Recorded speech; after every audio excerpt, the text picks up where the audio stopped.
Chapter 6. Bloody and Beautiful.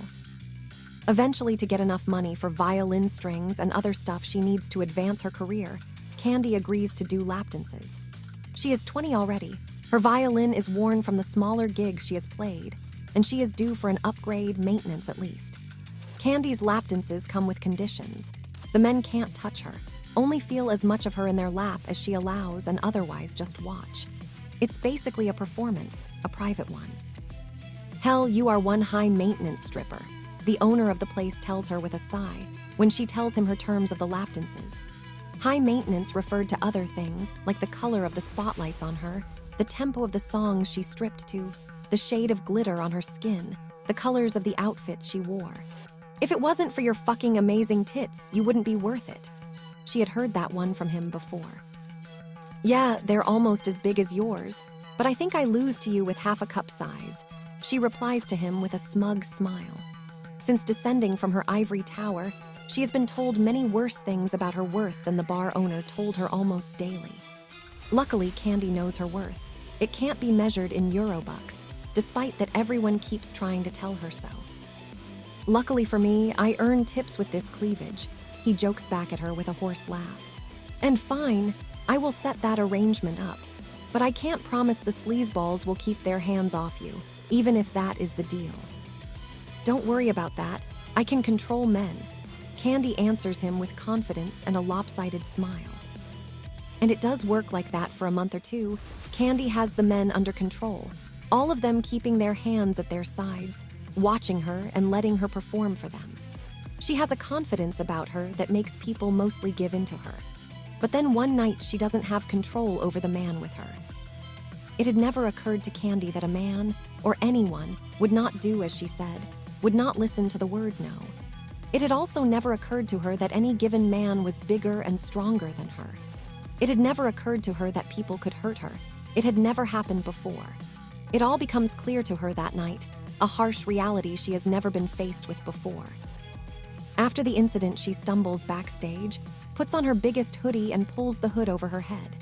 With lash-framed blue eyes, she looks at the bruises on her wrists, dark purple and blue on her pale skin. For the first time in her life, she feels vulnerable and hurt. Her chest feels tight and it's hard to breathe. It's the doubt building up. Maybe she is not as special as she thought she was. Maybe she is just as ordinary as the rest of the people here, made of skin and bone, someone who could be broken. It's the closest she ever comes to crying, but her tears don't fall.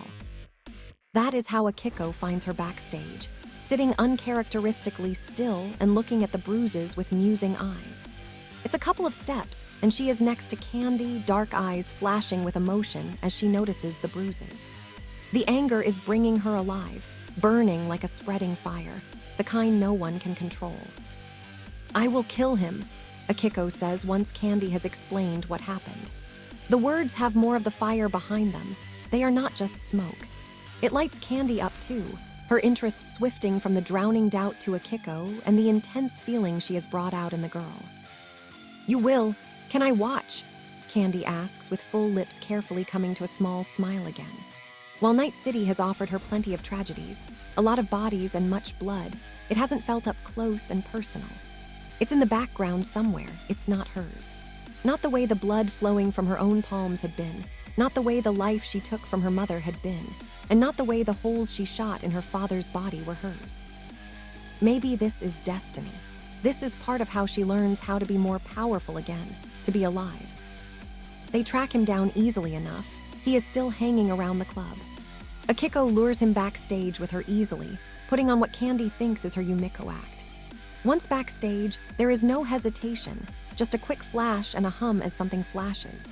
One slice across his chest, another one across his head. The blood spills and splatters before he falls to the floor lifeless. And Candy can't take her eyes off Akiko. Her porcelain skin is covered in blood spatter, a fire behind the dark eyes still burning, her hair out of place, messy in the right way. She looks so alive, so beautiful. Candy dances her way to the other girl and puts her arms around Akiko, hugging her close. Amazing, she tells Akiko out of breath, the word against the skin of the other girl's neck. She laughs happily and looks at Akiko. There is blood on her face, her hair, her neck, On her cheek, a drop is dripping red against the white skin. Candy catches it with her thumb, the touch soft and intimate before she brings her fingers to her lips and licks the drop of. Copper on her tongue, the blood of the man who hurt her. She takes back everything he took from her. She heals. "You have never looked more beautiful. The most beautiful thing I have ever seen," Candy tells Akiko, tracing the blood splatter with her eyes. So messy, so dirty, so vivid with red, so beautiful. It feels so intense she almost leans in for a kiss. Her head feels dizzy. She is turned on. But Candy can't. Her body shakes with the intensity. She might just burst into flames if she does, so she pulls away to catch her breath with a smile. They decide they are too big for the club at this point, take the money out of the dead man's pockets and walk out without ever coming back. Candy starts making music full time, and Akiko comes over a lot to tell of her work. Wonderful bedtime stories. Candy drifts off listening to them, dreaming of bones, flesh and blood, a round of shots, sharp blades and the wires that can cut through a throat like it's nothing. It reminds Candy of her violin string across her mother's throat and the bullet holes in her father's body. Sweet dreams with Akiko by her side, all pretty and deadly, ready to kill anyone that bothers them.